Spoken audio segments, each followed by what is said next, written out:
Portobello a été découvert par Christophe Colomb, qui, séduit par la beauté du lieu, lui a donné le nom de Beauport. Portobello a surtout été un centre névralgique pour le commerce de l'or et la traite négrière. Des milliers d'esclaves sont arrivés ici au XVIe siècle.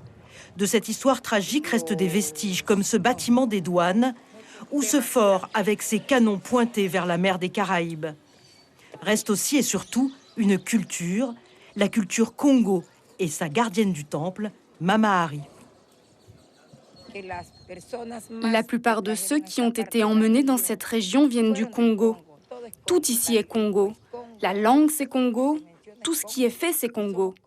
Nous sommes Congo parce que nous sommes des Africains, des descendants d'Africains. Mama Hari est intarissable quand elle évoque les ancêtres et leurs souffrances pour bâtir ces immenses murs de corail.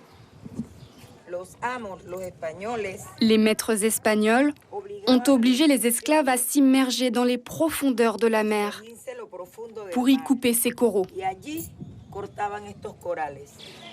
95% des habitants de Portobello sont d'origine africaine et la culture Congo fait partie intégrante de leur quotidien. Depuis 3 ans, ils ont même leur musée. Ici, on apprend comment les esclaves ont lutté pour leur liberté, comment ils ont adapté leurs connaissances traditionnelles à l'environnement local.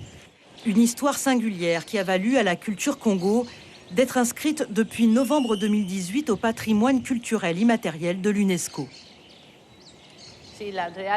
Toute la population est très fière de cette décision parce que c'est la reconnaissance d'une culture, c'est l'histoire de la lutte d'un peuple libéré de l'esclavage, devenu cimarron, qui se souvient de son histoire avec fierté. Nous espérons que davantage de visiteurs viendront, que beaucoup de gens s'intéresseront à l'histoire, à la culture et à la nature de Portobello. La danse est l'une des composantes les plus importantes de la culture Congo.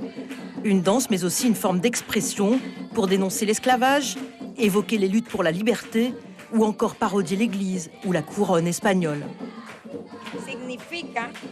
Notre costume symbolise la liberté, celle pour laquelle le noir a tant lutté.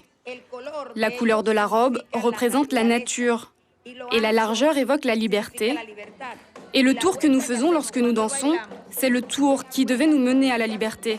C'est pourquoi cette danse est libre, parce qu'elle nous mène à la liberté. La culture Congo se transmet de génération en génération. Les jeunes perpétuent cet héritage des esclaves africains. Ils sont les garants de leur histoire, ici, à Portobello.